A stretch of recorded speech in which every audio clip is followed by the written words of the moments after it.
Hi everyone, and welcome to the first episode of the brand new podcast that deals with hot takes and controversial opinions on all things pop culture. It's called Defense of the Hill because I'm Gary Hill. Today we're going to be talking about the films of Edgar Wright, the British filmmaker best known for directing films like the Cornetto Trilogy, Scott Pilgrim vs. the World, and for not directing Ant-Man. My guest and I are going to be arguing over what we think his best film is. To help me out with this debut episode, I'm joined by two very good friends. My first guest has a gaming and meme YouTube channel with over 1.7 thousand subscribers and features a video where he argues that Iron Man 3 is the worst MCU film with over 393,000 views. Should make him well prepared for this show. Please welcome Harry Fippod, aka Hazzmat. Hello there, thank you for having me on. And it is the worst. That's alright, Harry? So, save it for another episode, Harry. Yes, I'll How are you doing anyway? Yeah, I'm very good, thank you, very well. I'm excited for today.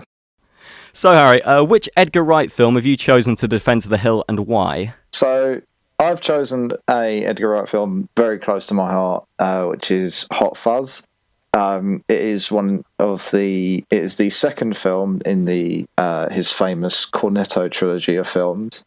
And why I picked it, I just think in terms of Edgar Wright is a phenomenal director, but I think in terms of overall package, in terms of his perfect style and everything, like what makes him so great as a director is packaged in this film. And like it's funny, it's emotional, it's like the action's great, and like and even like the suspenseful stuff, I think it just hits the nail on the head in every way, shape or form. And I just think it's one of my favorite films, like period, and it is my favorite Edgar Wright film in general. So I'll give a few background facts and statistics on Hot Fuzz. So it was co-written with Simon Pegg. It has a 91 on Rotten Tomatoes, and its box office was 80.7 million, so comfortably the highest grossing of the Cornetto trilogy. And I feel like amongst our friends, there's like a consensus that it's the best of the trilogy. Would you say that's fair, Harry? I would say so. Yeah, it's very like it's there's like an element of it where it like. There's like it goes up and down depending on when I watch the one most recently. So I think all three are brilliant. Like if I watch Shaun of the Dead, then that day I'll probably say Shaun of the Dead's the best one. But more often than not, I would say Hot Fuzz, like overall, is the best one. Just because I love the. Well, we'll get into it later, but I love the plot and everything about it. Don't play all your ace cards yet. No, exactly. Yeah, it's great to see that you're really passionate about it. That will serve you well. My second guest has a YouTube TV analysis channel with over 600 subs called Within a Theme, which features his great video on how normal people makes you feel, which has over 62,000 views. Please welcome to the show, Jacob Frederick, everyone. How you doing, Jacob? Hi, Gary. I'm good, thank you. Thank you for having me. Thanks for your kind words on the video that I did there. I'm excited to talk about our favourite Edgar Wright films. We all got to agree he's a great director, and he makes pretty much a good film every time, but I do have my favourite. My favourite Edgar Wright film is Baby Driver. Nice. So why do you think this one's his masterpiece? I have to say my argument is somewhat similar to Harry's, which is well made, but it's that everything we love Edgar Wright for, everything we know him for, he really went for and lent into with Baby Driver, and I think he does his best work there. We're going to get into specifics, but everything from the style of the film, his use of music. It's often said that the more fun people had making a film, the more controversial it's going to be in terms of its quality. It might not do so well. It might not turn out to be so good. I think this is a brilliant exception to that rule. You can see the fun everyone was having making it, beaming off the film, yet it's still so fun to watch.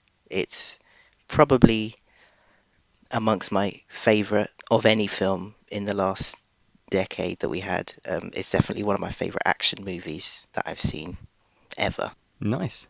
It's great to see that you two have like picked films that are really like close to your hearts and are very like you're very attached to them. This is great. So a bit of a background on Baby Driver. So a 92 on Rotten Tomatoes and it's easily the highest grossing of Edgar Wright's films. So it's 226.9 million worldwide, Wow. and it received 3 Oscar nominations for editing, sound editing, and sound mixing. There's a lot of overlap with those categories, I'm pretty sure, but fair enough. That's fair. Yeah, there is. He's consistently good. It's also the only film where he has sole screenwriting credit. Oh, really? Oh, that's interesting. So is Simon Pegg involved in everything from the Cornetto trilogy? Yes, he is. Yeah, Mm. and Scott Pilgrim had a co-writer as well, and the film that I've picked also had a co-writer. Yeah, let's hear about your favourite Edgar Wright film, Gary. So I've gone for the slightly left field choice of his more recent film, Last Night in Soho. So I think it's his best film because it takes the stronger elements of his old films and makes some great callbacks to them, not least of all the 2 films that you've picked, so we'll discuss that later, while at the same time it's like nothing else he's done before. So his signature style is now in a fresh psychological thriller context, and it's tackling some timely themes, giving us really well-written, compelling characters, while also addressing criticisms people had of his previous work. To give you a bit of background on Last Night in Soho, it's his first film with a female protagonist and was co-written with Christy Wilson Kearns. It has a 76 on Rotten Tomatoes and is his lowest grossing film. I'm starting to regret using stats now. That's a real shame that it's his lowest grossing film. Yeah, I mean, it was undoubtedly impacted by COVID, so it was 23.1 million worldwide. I could mention that it has the highest audience score on Rotten Tomatoes, but I'm not going to, just out of principle, I'm not using that as a selling point. Well, there's still time for it to be a cult classic, don't worry. Yeah, exactly. Yeah, misunderstood on release. That's my narrative. So before we get into the real meat of this podcast, I'll give you a bit of background on us, really. So Jacob was my old flatmate at uni. This guy got me into films through sheer force of will, single-handedly, and I'm pretty sure the first film the two of us watched at the flat was Baby Driver. Yeah, it was. That's funny. Yeah. Oh, that's interesting. I remember introducing you to Scott Pilgrim as well. I remember the first time you saw that. Edgar Wright is one of those directors. He makes films you just want to show to everyone and look at their face while they're watching it. And so I got to watch you watch both of those films, and that was really fun. And likewise, Harry and I were at school together, and I'd say we spent like a lot of sixth form when we weren't quoting Family Guy and South Park. We were quoting lines from the Cornetto Trilogy. We were, yeah. We talked about it a lot. Like, I mean, it got absurd the amount of times we referenced it. Yes, yeah. And I'm sure that's going to continue in this episode. But I bring that up because I'm pretty sure, I feel like it's going to be fitting that this is how this podcast on Edgar Wright films is how these friendships are going to end, because we love the films that he's made, all of them. So this is just going to be an entire episode of us just splitting hairs and attacking each other personally, because there's no other ways we can pick holes in these films. For a disclaimer for people watching, we're going into spoilers, so if you haven't seen them already, watch these 3 films before you continue with this episode, and also the 3 we didn't pick. So Shaun of the Dead, The World's End, Scott Pilgrim, and also Ant-Man. Watch Ant-Man as well. Even though he's not involved. Not Ant-Man 2. He has a screenwriting credit. And disclaimer 2, we got all our cheap jokes about certain cast members of Baby Driver out of our systems before we started recording. Oh dear. Yeah. Oh god. We will start off with round 1 then. So this round is characters and performances. So what is it about the characters in your film that sets them apart from the other film's characters?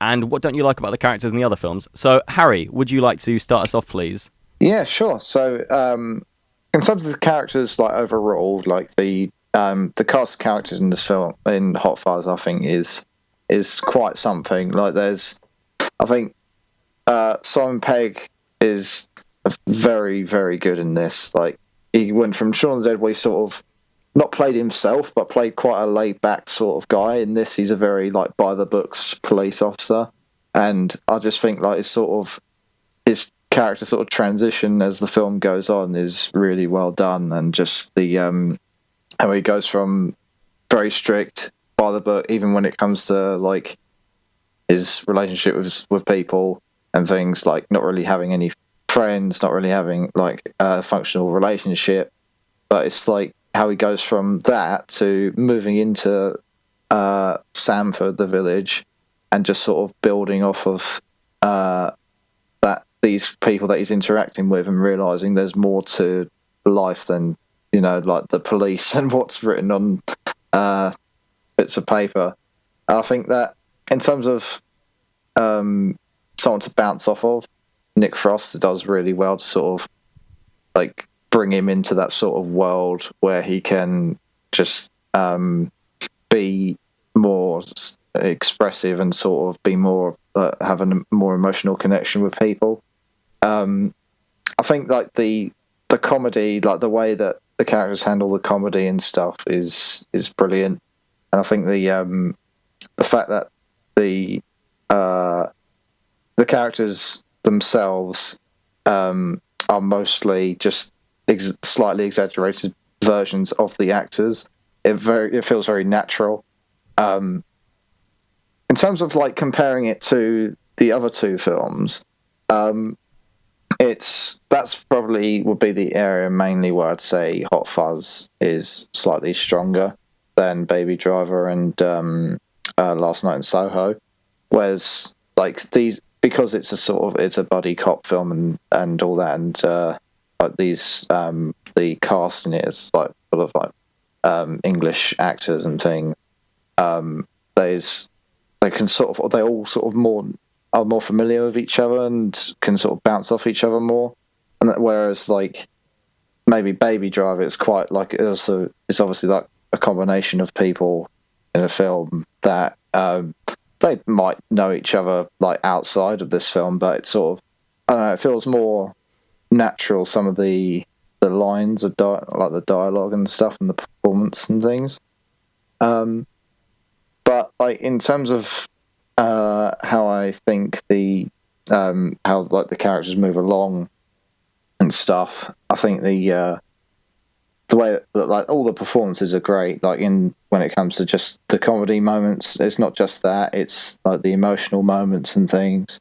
And like I really don't know how all these people kept a straight face filming this, because there's so many funny things that occur that I really don't know how they kept a straight face doing. But I just think in general, it's sort of that's the main sort of thing I'd say Hot Fuzz has over maybe the other two. It sort of feels more like organic and more natural, like the performances. Yeah, that's a fair point, Harry. Yeah. So Jacob, Baby Driver's characters, far away.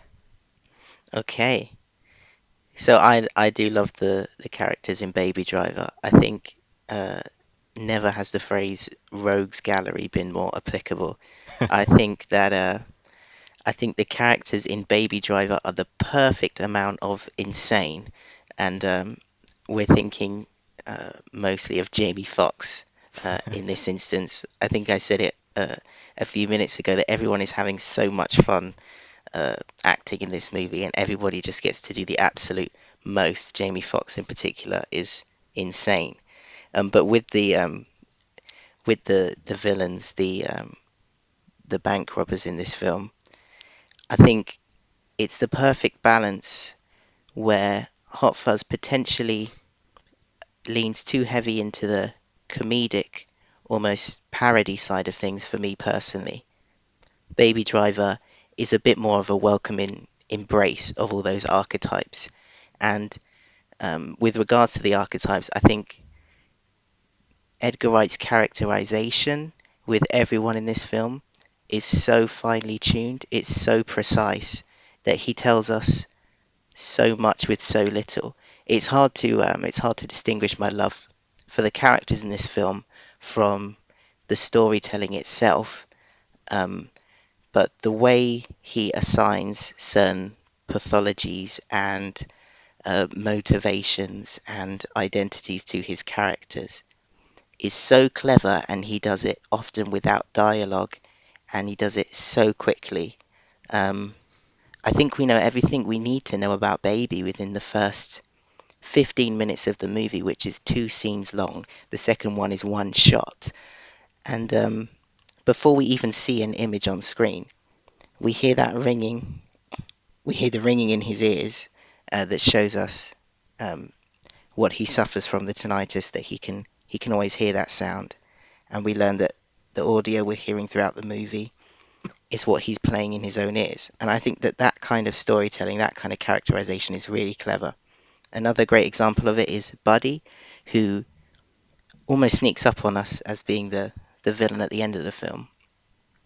The way the image of a bull is used for him, I think, is fantastic, because it so quickly tells us all we need to know about him, about his relentlessness. And everybody is being the most extreme version of their characters. And with a villain, you're allowed to do it. The amazing thing about this film is that most everyone in the film is a villain. The antagonist switches every act of the movie as if it's the whole world of crime in itself that's the true problem for Baby in the film.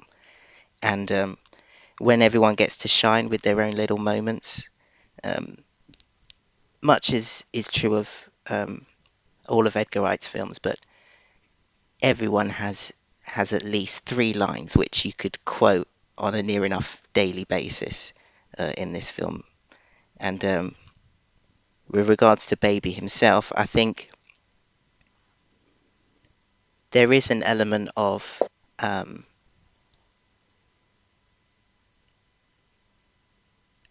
moral dilemma that Baby is dealing with throughout the whole film. And I think it's conveyed subtly enough that we might not even notice it the first couple of times we watch the film, and some of the things that he's using to show that progression. For example, if you look at when Baby's wearing his sunglasses and when he's not wearing them, if you look at the white in his t-shirt getting grayer and grayer with every scene, little things like that tell us all that we need to know about the character. You might say with a film like Baby Driver, or most of Edgar Wright's, that perhaps he doesn't dwell too deeply on characters, and we're likely thinking of there not being too many intense monologues citing their emotional journey. But I think the genius is how quickly he can do it and how instantaneously he can tell us everything that we need to know to enjoy what each character has to offer. And so that's why I love the characters of Baby Driver. Gary, let's hear about your love for the characters of The Last Night in Soho. Yeah, that's very detailed from both of you. You've made it very tricky for me. You're absolutely spot on when you were saying how, like, in the first scene, we know everything we need to know about Baby. Edgar Wright's really good with that. Like, he does the same with Nicholas Angel. There's like an opening scene or an opening montage for each of his like main characters, and I feel like they do the same thing in Soho as well to some extent. So my film's characters. So despite Soho having a lot of supernatural elements, the characters in this film, for me, feel a lot more grounded and plausible than in any other Edgar Wright film. So the best example of this would be the film's main character, Eloise, or Ellie. I'm going to say Ellie because it's less syllables. So the subject matter of Soho means there's less opportunity for jokes. So the audience investment lives or dies with whether or not you care about Ellie. And thankfully, I found her to be a very relatable character. So even in the slower moments of the first act, I was still hanging off the film's every word because I cared about her and her struggle with fitting in at uni. I thought those scenes were very authentic. Like one example would be, where she's like at the party in like her pajamas and she's just trying to like drown everyone out with the music. I think I had moments like that in first year where my flatmates would come home with friends after a night out and I'm just like in the kitchen in like pajamas listening to music or something. So I could identify with that. Her character in general, like she makes a lot of first year uni student mistakes, not calling home enough or moving into a place she can't really afford or spending too much on clothes. And like the nature of her character means that she could easily come across as like really pretentious or like, oh, I was born in the wrong generation. But if anything, I felt like these flaws just made her seem more relatable. She never came across as unlikable to me. In fact, like I'd credit a lot of that to Thomasin McKenzie's performance. In fact, I'll go out on a limb here and say that she gives the best performance in any Edgar Wright film here. Like Wow. Her character really goes through the mill in this film, and she gets to show a lot of range as a result of this. So like if you compare her at the start to where she's like like dancing in her room and like longing to live in London, to where she's like screaming at Sandy, or like the old man like saying like look at me, or like saying you know you killed her, you won't get away with this. It's like night and day. So I give her props for that. And also her West Country accent, it's flawless in this film. Like I barely noticed any slips. Oh yeah, and in general, like I was so invested in all the uni student freshers stuff at the start of the film that I completely forgot about the supernatural side of the story until it was reintroduced again. I was just like, oh yeah, that's what this film is about. I completely forgot about that. So that's how like engaged I was. To move on to the other characters, Sandy is a really interesting character too. Anya Taylor-Joy is excellent in this. My personal favourite scene is in the nightclub where the song is like na na na na na. Where you just see a bit of her soul just die with every like different man she meets. He goes, Sandy, that's a lovely name. Yep. Yeah, that's excellent. That's a tough scene to watch. Yeah, and Diana Rigg, spoiler alert, gives a great final performance as the older Sandy. You know, she sells the hell out of that final twist at the end, where she's like saying, like being a whore, I guess, is like being an actress. You have to pretend you're someone you're not. You know, pretend it's not happening to you. And there's some great foreshadowing that she's the older Sandy. Like whenever Ellie talks about the 60s, she quickly changes the subject. Or after she kicks the boyfriend out of the house, there was this subtle moment I didn't catch until like the third or fourth viewing, where she's like holding onto the banister, like trying to regain her composure. Like you can tell that she's remembering like all the men who visited her room in the past. So I thought that was a really nice touch. Next character, Matt Smith. He was a great use of the promising young woman style of casting. So, you know, you cast an actor best known for playing like a really likable, charming character, in this case, the 11th Doctor, and then just having him revealed to be a complete predator later on. This was a great performance from him, and I didn't find his character to be like mustache twirling or anything. I found him to be plausibly awful and oily. Yeah, he felt like a sort of someone that would live in that time period. So. Absolutely, yeah. And I feel like in his own twisted way, he does care about Sandy, which makes her like all the abuse and gaslighting that he does to her like more disturbing, if anything. And the last character I'll talk about is Jocasta. So she's like the bully, mean girl character. Yeah. I thought the actress just played her role to perfection. It's like every line in her first scene is just cringe comedy gold. You like where she's just like taking the batteries out of the smoke alarm, and she's just like, I tried vaping, but it just makes you seem like more of a. I love that character. She's the kind of character like we've all met that person in real life, yes, and at uni most likely. Definitely, like she captures it perfectly. The like pretentious post student who's like just gone to uni for the nightlife or whatever. Or where she's like trying to one up Ellie, who was just like, oh yeah, I had a family member who killed himself too. It's like, what? Yeah, it's just it's so unnecessary. Like like that's the thing. That's what makes that so good. Is I think we've all met at least one person that's like that. That's always trying to one up someone, no matter how horrible the subject matter is. So there were all my points about the characters. I thought it'd be cool to like mention a few Easter eggs, or rather links to Hot Fuzz and Baby Driver. So one cool Easter egg is that both Ellie and Baby do the repeating things that other characters have said thing. It's you know, like you know the examples of that in Baby Driver, where it's just like they grow up so fast, or you and I are a team. I love that kind of thing. I love that kind of writing. Yeah. There's a scene early on in Baby Driver where he's flicking through the channels on the TV, and everything he hears on there, like that line, they grow up so freaking fast, don't they? Everything he hears on that TV, he uses later on in life. And I think the great thing about his use of that in Baby Driver is that it's not just a wink wink.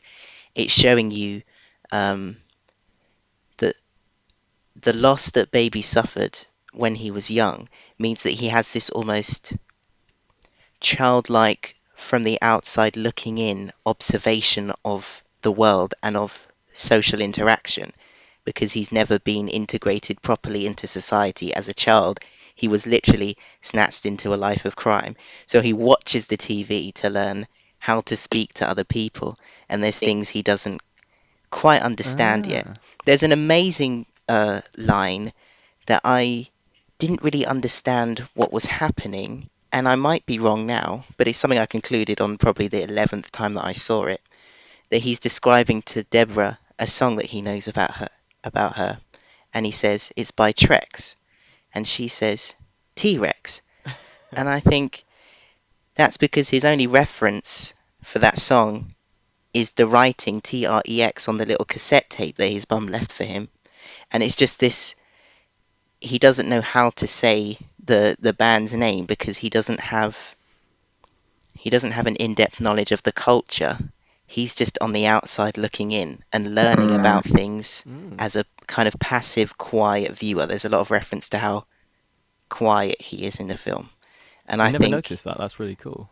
yeah, it's one of those things that I didn't pick up until I'd seen it so many times. But yeah, I think Edgar Wright does that brilliantly, the way he calls back to things later on in the film. I have to say, I think he does it best with Baby Driver. But That's Last fair. Night in Soho is a great example as I well. will say that Baby Driver, like when it does that trick, it's funnier. Yeah, But, that is there's like genius occasionally in ones Baby it's, Driver when they yeah. do that. Or when you mentioned earlier about the lines that he reads when he's that he hears when he's flicking through the channels. I love that when he starts saying "You and I are a team," and then Doc says, "If I hear one more line from Monsters Inc." It's such a great bit. It's so good, and it's so good that it was allowed to be in the movie. You're not allowed to reference Disney in films that children aren't allowed to watch, but they made an exception to the rule because of how funny that is. I think that's brilliant. Oh, and one other comparison or rather link between the films is I think we talked about this before, but like Soho is effectively a reverse Hot Fuzz. So Sergeant Angel goes from London to the countryside and learns to like appreciate this more like rural life, whilst Ellie goes to London from the countryside, like thinking London's going to be amazing, and then realizing, oh no, it's not quite as It's sort of not quite what she imagined. it's sort of like the same message, sort of like where like they're both appreciating where like in Nicholas Angel's case, it's like he's appreciating where he is, where he's going, rather than like Ellie is appreciating where she used to live and where she was and wants to go. Yeah. Something I'd want to hear your thoughts on, Gary. I feel like just whilst we're on the characters, Oh, the heart and soul of Last Night in Soho has to hinge on our sympathies for Anya Taylor-Joy's character, right? But yeah. was she mismarketed as the lead of the movie, do you think? Because I can't say that she's a whole lot more than the embodiment of everything that's wrong with the time that she's in. And we see early on, it's alluded to the dreams and the aspirations that she has, but it is somewhat of a trope, right? Okay. That she's crushed by reality. I'm sure you can make a Yeah, good case that for is it. Why she's a great character. That's a very fair point, Jacob. Yeah, I feel like the marketing did kind of like set her up to be more like the co-lead of the film. Like if you see the posters, they're like it's like They're always together. half of each Yeah, I other's did kind of face. think that. Yeah.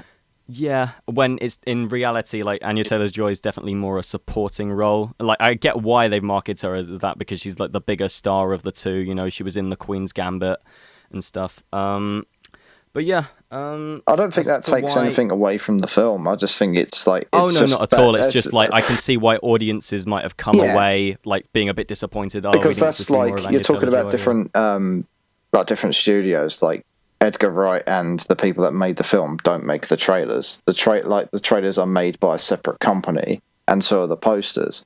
So it's like that's with most films. It's why you have like with Marvel films, for example, they send these posters out to private designers, and some of them like run their own business and things, and they sort of present their options for a trailer or a poster to them.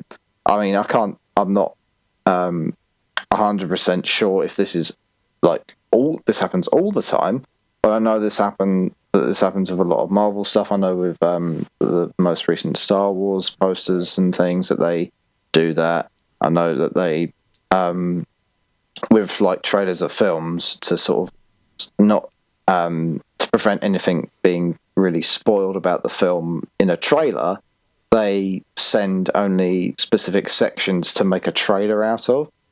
So I didn't know that. Yeah, so it's because if you send someone a whole project, Yeah, then they're just gonna put like all then they could the put cool scene. they could Yeah. potentially a massive spoiler. I mean, a similar thing what I've maybe Last Night in Soho did by showing so much of Anna Taylor-Joy in it. Like, we didn't see all of her scenes in the trailers, but it was like a good chunk of it was there. So it was like you saw a fair bit of it, but which isn't a criticism on the film in general. It's just a criticism on the way that the private company like edited the trailer. But annoyingly, these days, it's pretty much makes or breaks a film, really, doesn't it? So yeah, you're right that it does reveal like that all is not as it seems in the 60s, and that something bad is going to happen to Anya Taylor-Joy's character. So but as for the character of Sandy herself, so feel like she goes beyond like the trope of like the corrupted woman, or like the sacrificial lamb, or the tragic victim, purely because of the twist, where she gets back at Matt Smith's character, and she like displays some agency, and I don't think the film is condoning her actions. Rather, like, it's showing this is what women from this time had to deal with, and can we really blame them when they wanted to, like, they were driven to desperation and needed to get out of this situation somehow. So yeah, to answer your point, Jacob, I feel like she goes beyond being like the product of her time type character, and does get an interesting arc. Yeah, that's a really good point, and I like that you bring up it's the twist that does a lot more with the character. Yeah. I think it's better suited to if we're delving into the story progressions of the films. But there's a way I think that twist, the good that it does for the character, could have been used to do even more, perhaps. Okay. So is this something that's going to be discussed in round 2? Yeah, it Excellent. probably better serves a discussion Cool. about the narrative of the films, I would say. I'm looking forward to that. So whilst we're still on characters, I do have a bone to pick with a few of the characters in Baby Driver, Jacob. Can you guess what they are, or who they are? Okay, I'll give it a go. The love interest, right? Yeah. Are How we did you gonna- guess, Jacob? Are we gonna say that the love interest is somewhat underdeveloped? I'd go as far as to call her a manic pixie dream girl. Oh, that's fair. That's fair. Yeah, it's I'm sure, like, I know you have a ready-made comeback for this, so I'll try to get my points in now. But yeah, I feel like Deborah, like, in contrast to Sandy, doesn't really have any agency as a character. She's literally just there to be Baby's love interest. Like, even the decision to turn themselves into the police at the end is entirely Baby's. In fact, she tries to stop him, doesn't she? That's what I seem to remember. Like, she's exactly. like, no, or whatever. Yeah, like, I think there's a line at the start, or rather like in the second act, where Baby goes, "So what are you doing tomorrow?" And Deborah goes, "Oh, you tell me." So I feel like that sums up her character. And like, whilst I'm picking on the female characters, Buddy's girlfriend Darling isn't much better as a character either.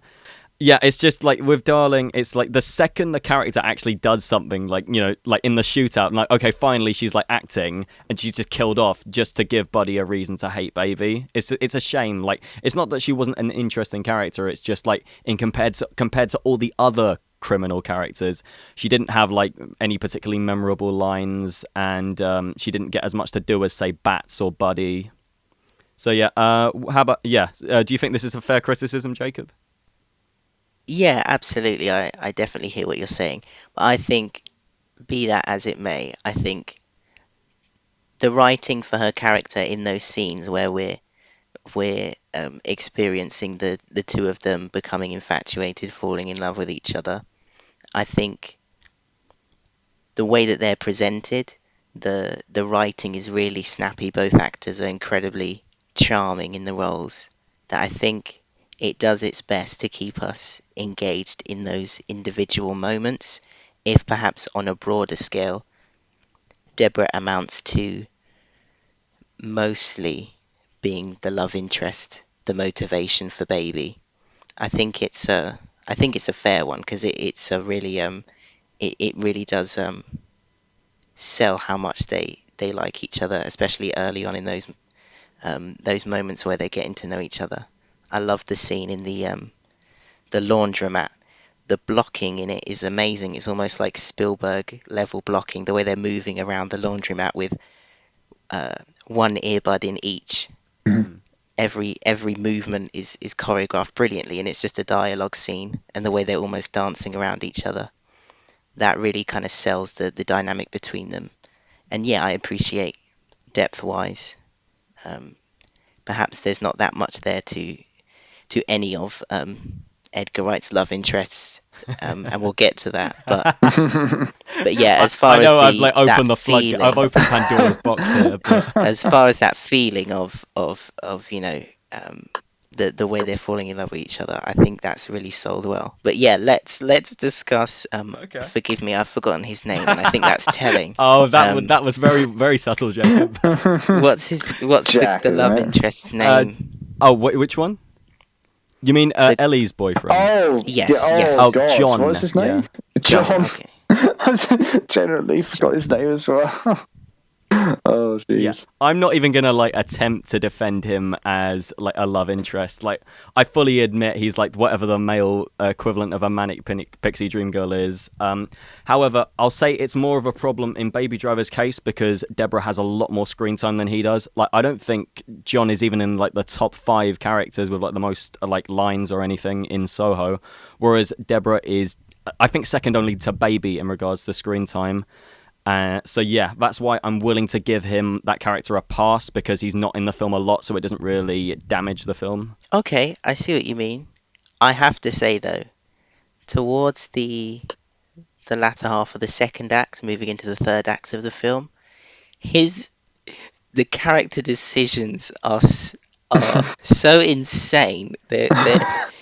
It's unrealistic. Doesn't cut it, if you ask me. I'm trying to, like, what It's happens at the end? bonkers. It's like he goes in and... Yep. His mere presence in the last 45 minutes of the movie is a absolute, all suspension of disbelief has gone out the window. The man nearly got arrested. If you think of the implications of the scene where she's having do we call them visions? She's having Yeah. an episode, and all Diana Rigg's character can hear from outside is that she's being attacked and she needs help. Of course, she opens the door to him being in there. Doesn't look particularly like, good. Yeah. As I say, his mere presence in the rest of the film is laughable. You're telling me any person wouldn't want to avoid such a sticky situation as Yeah. that? Yeah. Come on yeah. now, Yeah. come on. Okay. I'm not even gonna like. Okay. So my thinking is that yes, like there should have been more pushback on his part. There should have at least been like a line of dialogue like after that scene where it's just like, you could have got me in serious trouble, Ellie. What the hell? Yeah, Rather like, than him just being like, there "Sup, what's wasn't- up?" You know? I'm remembering it now. There should He have been just sort- something he like just that, Sort I of, agree. He just sort of went up to her after that and just went, "You okay? What's going on?" Like, it's like, No, are you okay, man? Like, nothing really. Like, wait, hold on a second. Like, wait, are you alright? Well, the next And next time he sees her, it's a hilarious scene, but she nearly kills that Jocasta Yeah, character with Jesus. scissors Oh no, in the that was library. that was completely justified. He shouldn't have stopped her. No. Oh yeah, it's brilliant. And same thing, he's just like, "Are you okay?" He's Yeah, he's absolutely just- there for her, yeah. and I appreciate the nobility of that. But Yeah. it's It's just like, as I say, suspension of disbelief. yeah, the he was justification- committed for sure. The justification is amazing. There's a throwaway line, and it's something like, "My auntie's into some weird stuff."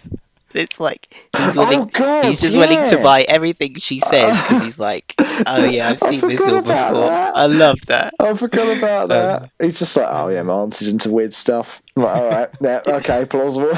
I mean, I think there should have been like maybe more consequences for that character, for maybe her having that sort of vision, and like maybe he ended up getting partially, or like he get held in a cell for a night or whatever. Or that he you know, Ooh, yeah, that might have been on dicey ground. Yeah, I can see what they true, were I with that. guess. But I mean, like, credit to him for being like a really empathetic guy, you know, just like trying to help this girl who clearly has like he's mental going health the problems. lengths to get somewhere. I know, it's like, I agree, it's like, it's a bit too far, it's like a bit too unrealistic, because it's like, they say, oh yeah, we got like an exam the next day, and he's like still like, his priority is still her. It's just like, okay, like, maybe that was a bit, I feel like his character was maybe an overcorrection for like all the other horrible men in that film. So it's just like, okay, we need at least one man to be decent to Ellie, and maybe they overcorrected with him. The guy's also got to be kind of rational as well as decent. Like, he's got to sort of have some sort of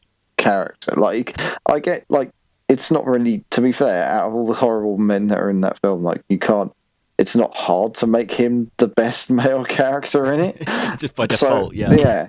But, like, I feel like he should have had a couple things where he was just like, he didn't agree with it. Where, like, in the film, he was just like, he was just going along with it. He was going along for the ride, and it was like, oh, okay. Oh, well, sure, you're right. Oh, it's like very sort of passive in that sense, not going, like, not like a real person. Like, if that were me in that scenario, I would be afraid to go anywhere near him, let alone go up to him and go, oh, you're right, or whatever. I'd actually, if I did interact with that person, I'd be like saying, God, what are you doing? What was that all about? You could have got me in trouble then. Like, what was that? You know, I do sort of agree with Jacob in the sense that, like, he was just there to show, see, not all men bad. Like, it's so like in conclusion, you know, he's managed to write women well, but he still can't do love interests. Yeah, I think that's fair to say. Yeah. So like, this is what he needs to work on in his next film. That again is kind of how and I guess minority characters too, because there isn't really a love interest except for the very beginning. That sort of plays into his favour. Yeah, they're either poorly written or non-existent. Yeah.